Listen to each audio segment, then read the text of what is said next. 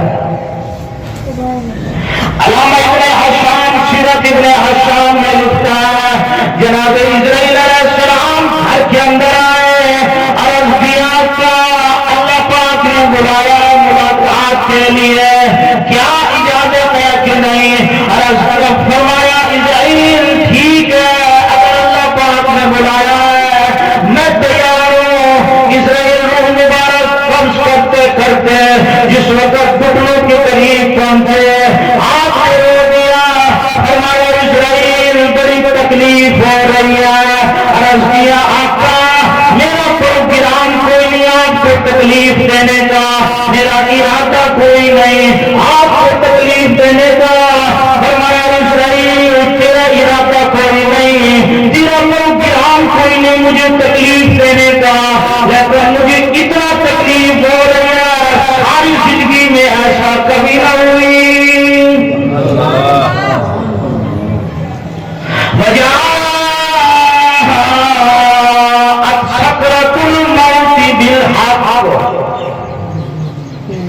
یقین کر مسلمان موت کا جھٹکا بڑا سخت ہے۔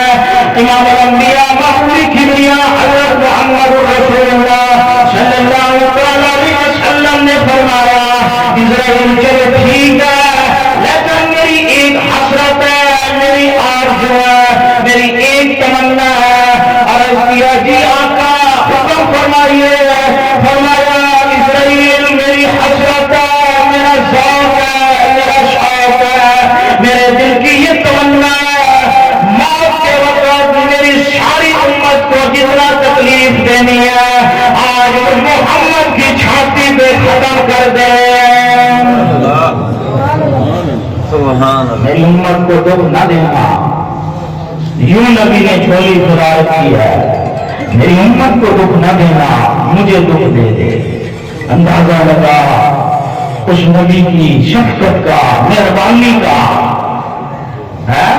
اپنے گریبان میں بھی جھانک کے ہم اس نبی کی کتنی قدردانی کرتے ہیں، کتنا اس کی شریعت پہ عمل کر رہے ہیں، اور اس نبی کی وفاداری ہم دیکھ۔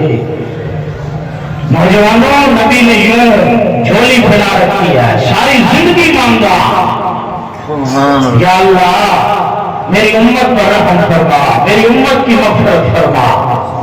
اللہ اکبر۔ اما عائشہ صدیقہ رضی اللہ تعالیٰ عنہا فرماتی ہے کہ آپ کا سر مبارک میری گود میں تھا، اچانک میں نے دیکھا آپ کے سانس مبارک ختم ہو گئے، آپ کے جو ہے یقین کرو سانس مبارک ختم ہو گئے، آواز پست ہو گئی، لیکن میں نے دیکھا آپ کے لب مبارک حرکت کر رہے تھے۔ میں نے کام لگا دیا، کیا آواز تھی؟ یہ آواز تھی رب حولی امتی۔